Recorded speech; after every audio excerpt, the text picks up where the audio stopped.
মধ্যপ্রাচ্যের গুরুত্বপূর্ণ সমুদ্রপথে নিরাপত্তা নিশ্চিত করতে সৌদি আরবের নেতৃত্বে গঠিত সামুদ্রিক প্রতিরক্ষা জোটে যোগ দিচ্ছে বাংলাদেশ।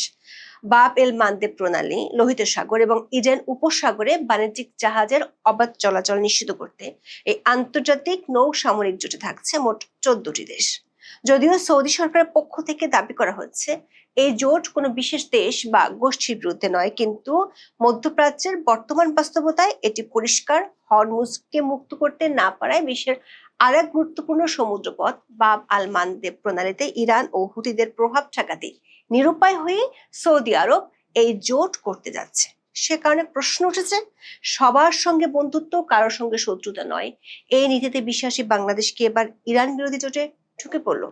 প্রশ্ন উঠেছে, যেখানে সৌদি আরব দাওয়াত দিয়েছিল 51টি দেশকে, বৈঠকে উপস্থিত ছিল 43টি, আর জোট গঠনের সম্মত হয়েছে মাত্র 14টি, সেখানে এই জোটে কেন বাংলাদেশ নিজের নাম লেখালো?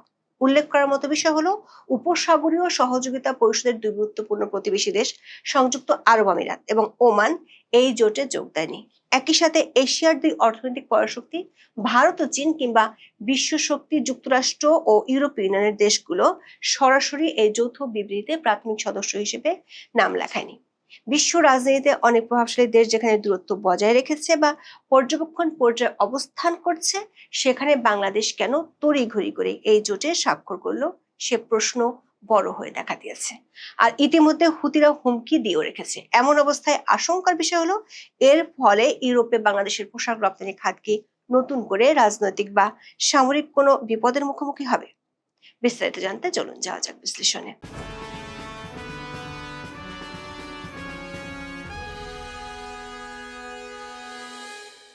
বৃহস্পতিবার এক বিবৃতিতে সৌদি আরবের প্রতিরক্ষা মন্ত্রণালয় জানিয়েছে, সম্মিলিত সামুদ্রিক নিরাপত্তা সহযোগিতা জোরদার করার লক্ষ্যে গড়ে তোলা হয়েছে multi national maritime defence alliance.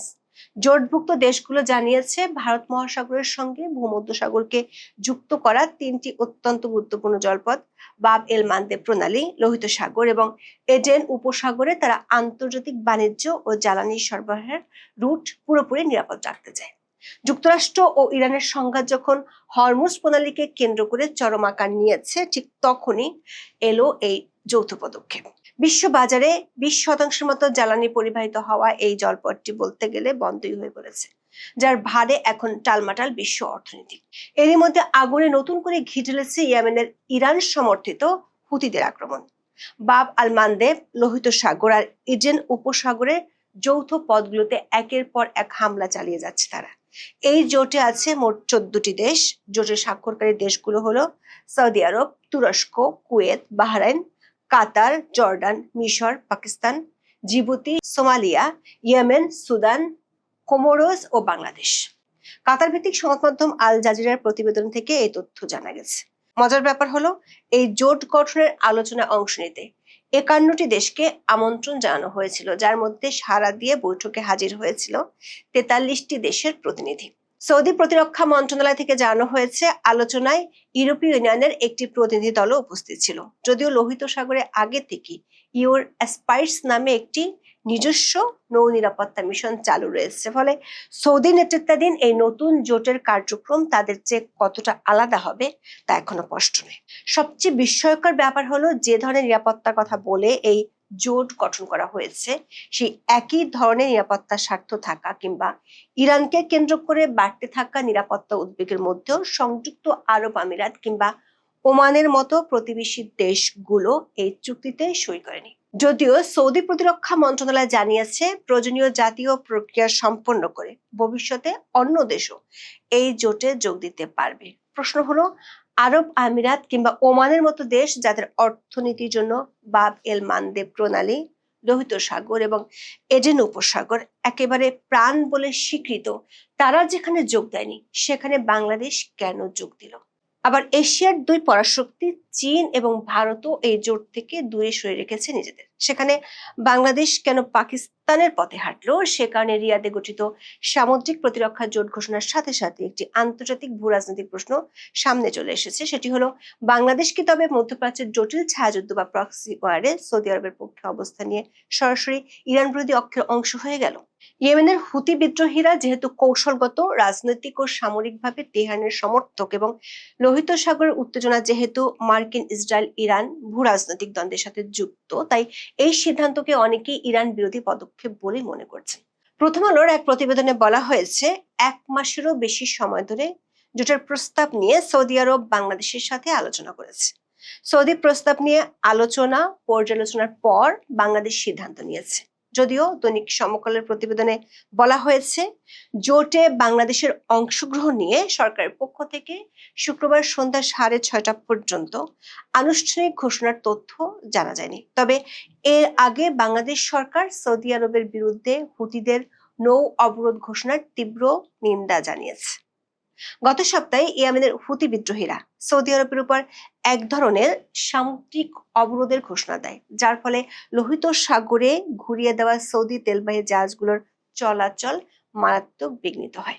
গত ফেব্রুয়ারির শেষ ভাগে ইরান যুদ্ধ শুরু হওয়া এবং হরমুজ প্রণালী কার্যত অবরুদ্ধ হয়ে পড়ার পর থেকে সৌদি আরব অবশ্য ইস্ট ওয়েস্ট পাইপলাইনের সাহায্যে নিজেদের অধিকাংশ তেল রপ্তানি সচল করতে পেরেছে। এই পাইপলাইনটি দেশের পূর্বাঞ্চলের তেল শোধনাগারগুলোকে লোহিত সাগর উপকূলের ইয়ানবু টার্মিনালের সঙ্গে যুক্ত করেছে। কিন্তু সমস্যা হলো, সৌদি রপ্তানি জাহাজগুলোকে শেষ পর্যন্ত বাব আল মানদেব প্রণালী অতিক্রম করতেই হয়। এরিট্রিয়া, জিবুতি ও ইয়েমেনের মাঝখানে অবস্থান এই সংকীর্ণ পানিপথের। ইয়েমেনের যে অংশটি এই প্রণালীর মুখোমুখি তার নিয়ন্ত্রণ হুতিদের হাতে, আর এটাই লোহিত সাগরে যে কোনো জাহাজে আঘাত হানার ক্ষেত্রে তাদের এক বাড়তি কৌশলগত সুবিধা এনে দিয়েছে। বিশ্বের মোট সামুদ্রিক বাণিজ্যের 10 থেকে 12% সম্পন্ন হয় এই প্রণালী দিয়ে, যার মধ্যে প্রতিদিন কয়েক মিলিয়ন ব্যারেল অপরিশোধিত তেল রয়েছে। এছাড়া লোহিত সাগরের প্রবেশ ও বের হওয়ার মাত্র 2টি পথের এটি একটি, অন্যটি সুয়েজ খাল। সবচেয়ে সরু পয়েন্টে বাব আল মানদেব মাত্র 29 কিলোমিটার চওড়া, ফলে জাহাজ চলাচলের জন্য মাত্র 2টি সরু পথ উন্মুক্ত থাকে। কাজেই এই অঞ্চলে সামান্য বিশৃঙ্খলা ও বিশ্বজুড়ে নতুন করে জ্বালানি সংকটের আগুন জ্বালিয়ে দিতে পারে। যদিও সৌদি প্রতিরক্ষা মন্ত্রণালয় প্রকাশিত নতুন জোটের প্রতিষ্ঠাতা আদেশ ও আইনি সনদে উল্লেখ করা হয়েছে, এই জোট কোনো নির্দিষ্ট রাষ্ট্র, সরকার বা আন্তর্জাতিক গোষ্ঠীর বিরুদ্ধে পরিচালিত নয় এবং এটি আন্তর্জাতিক সামুদ্রিক আইন মেনে কাজ করবে। জোটের মূল দায়িত্ব হলো তথ্য আদান প্রদান, নৌ মহড়া, সমুদ্রপথে জলদস্যুতা বা সশস্ত্র সন্ত্রাসী হামলা প্রতিরোধ এবং দুর্যোগে সাড়া দেওয়া। এটি উত্তর আটলান্টিক চুক্তি সংস্থা বা ন্যাটোর মতো কোনো যৌথ সামরিক আক্রমণাত্মক জোট নয়, যেখানে একটি দেশের উপর হামলা হলে বাকি 13টি দেশ ইরান বা ইয়েমেনের বিরুদ্ধে সরাসরি যুদ্ধে ঝাঁপিয়ে পড়বে। কিন্তু মধ্যপ্রাচ্যের বর্তমান বাস্তবতায় বিশ্ব রাজনীতিতে বাস্তবতা একেবারে ভিন্ন। বাংলাদেশে এই জোটে যোগ দেওয়ার পেছনে যারা মত দিচ্ছেন তাদের সবচেয়ে বড় যুক্তিটি হলো, সৌদির চাপে প্রবাসী শ্রমিক আর রেমিটেন্স হারানোর ভয়ে বাংলাদেশ এই জোটে যোগ দিয়েছে। তবে বিশ্লেষকেরা মনে করেন এই যুক্তি খুবই সাধারণ ও সরল একটা যুক্তি। সৌদি আরবে নিবন্ধিত ভারতীয় প্রবাসীর সংখ্যা 15 থেকে 35 লক্ষের মধ্যে, যা বহু বছর ধরে বাংলাদেশি প্রবাসীদের তুলনায় বেশি। তাছাড়া সৌদি আরব থেকে ভারতের বার্ষিক রেমিটেন্স আসার পরিমাণ প্রায় 10 থেকে 12 বিলিয়ন ডলার। যদি কেবল প্রবাসীদের তাড়িয়ে দেওয়া বা রেমিটেন্সের চাপ সৃষ্টি করে সামরিক জোটে সই করানো রিয়াদের মূল কৌশল হতো, তবে ভারতের উপর সবচেয়ে বেশি চাপ প্রয়োগ হওয়ার কথা ছিল। সৌদি সরকার অতীতে কখনোই সামরিক সিদ্ধান্ত না মানার কারণে কোনো দেশের লাখ লাখ শ্রমিক একেবারে ডিপোর্ট বা ফেরত পাঠায়নি। সামুদ্রিক প্রতিরক্ষা জোটে যোগ দেওয়ার পর সবচেয়ে গুরুতর যে কূটনৈতিক ও অর্থনৈতিক আলোচনাটি হচ্ছে, সেটি হলো এই প্রতিরক্ষা পদক্ষেপে অংশ নেওয়ার পর কি বাংলাদেশের জ্বালানি তেল এলএনজি সরবরাহ ব্যাহত হবে এবং ইউরোপে বাংলাদেশের মূল পোশাক রপ্তানি খাত কি নতুন করে রাজনৈতিক বা সামরিক কোনো বিপদের মুখোমুখি হবে।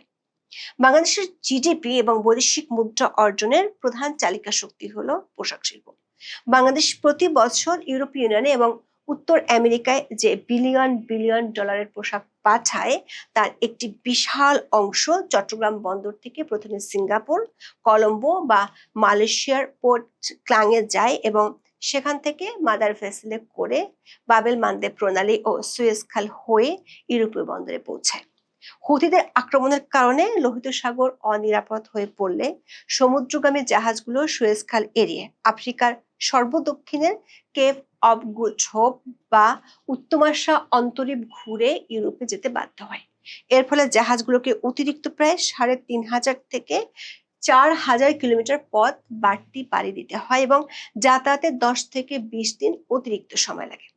ফ্যাশন পণ্যের ক্ষেত্রে ১০ থেকে ২০ দিনের বিলম্ব একটি বিশাল বাণিজ্যিক বিপর্যয়, কিন্তু এখনো পর্যন্ত হুতিরা কখনোই বাংলাদেশি জাহাজে আক্রমণ করেনি। ইরান ও হুতিদের কাছে এই ধরনের বহুজাতিক সামরিক জোট তাদের কৌশলগত চাপ সৃষ্টিকারী ব্যবস্থার বিরুদ্ধে গঠিত সরাসরি একটি সৌদি সমর্থিত প্রক্সি সামরিক অক্ষ। আন্তর্জাতিক জলসীমায় বাবেল মানদেব প্রণালী অবরুদ্ধ করার মাধ্যমে হুতিরা আঞ্চলিক সংঘাতের ব্যয় বাড়াতে চায়। বৃহস্পতিবার জোটের ঘোষণা আসার কয়েক ঘন্টা আগে হুতির পক্ষ থেকে প্রতিক্রিয়া দেখানো হয়েছিল। ইউরোনিউজের প্রতিবেদন অনুযায়ী হুতি নেতা আব্দুল মালিক আল হুতি সৌদি আরবকে উদ্দেশ্য করে সর্বাত্মক প্রতিক্রিয়ার হুঁশিয়ারি দিয়েছেন। ফলে এই জোটে স্বাক্ষর করার মাধ্যমে বাংলাদেশও তেহরান এবং হুতিদের সামরিক পর্যবেক্ষণের আওতায় চলে এসেছে কিনা সে প্রশ্ন উঠেছে। হুতি বিদ্রোহী এবং তাদের মিত্ররা যদি এই জোটের ১৪টি দেশকে সরাসরি প্রতিপক্ষ মনে করে, তাহলে লোহিত সাগর ও এডেন উপসাগর দিয়ে যাতায়াতকারী বাংলাদেশি পতাকাবাহী কিংবা বাংলাদেশি পণ্যবাহী জাহাজ হুতিদের লক্ষ্যবস্তুতে পরিণত হওয়ার ঝুঁকি তৈরি করবে। সম্প্রতি বার্তা সংস্থা রয়টার্স টোল আদায় সংক্রান্ত একটি খবর প্রকাশ করে। এতে বলা হয়, লোহিত সাগর ও বাব এল মানদেব প্রণালী দিয়ে চলা জাহাজ থেকে ফি আদায়ের পরিকল্পনা করছে হুতিরা। গত বুধবার ইয়েমেনে আন্তর্জাতিকভাবে স্বীকৃত সরকারের তথ্যমন্ত্রী মোয়াম্মার আল রিয়ানি জানান, ইরানের পরামর্শে হুতিরা এই পরিকল্পনা সাজাচ্ছে। এমনকি জিসিসিভুক্ত দুই প্রভাবশালী প্রতিবেশী সংযুক্ত আরব আমিরাত ও ওমান কৌশলগত দূরত্ব বজায় রেখে এই সামরিক জোটে অংশ নেয়। ওমান যেমন হুতি ও তেহরানের সাথে কূটনৈতিক যোগাযোগের চ্যানেল খোলা রাখতে জোটে সই করেনি, তেমনি ইউএই লোহিত সাগরে নিজের স্বাধীন কৌশলগত অবস্থান রক্ষা করছে। বিশ্লেষকরা প্রশ্ন তুলছেন, আঞ্চলিক পরাশক্তিগুলো যেখানে নিজেদের নিরপেক্ষ রেখে নিরাপত্তার ঝুঁকি এড়াচ্ছে, সেখানে দক্ষিণ এশিয়ার একটি দেশের পক্ষে এই যুদ্ধে নিজেকে জড়ানো দূরদর্শী সিদ্ধান্ত নাও হতে পারে। এখন এ পর্যন্ত। সবাই ভালো থাকুন, সুস্থ থাকুন, নিরাপদে থাকুন। দেখা হবে আগামী পর্বে।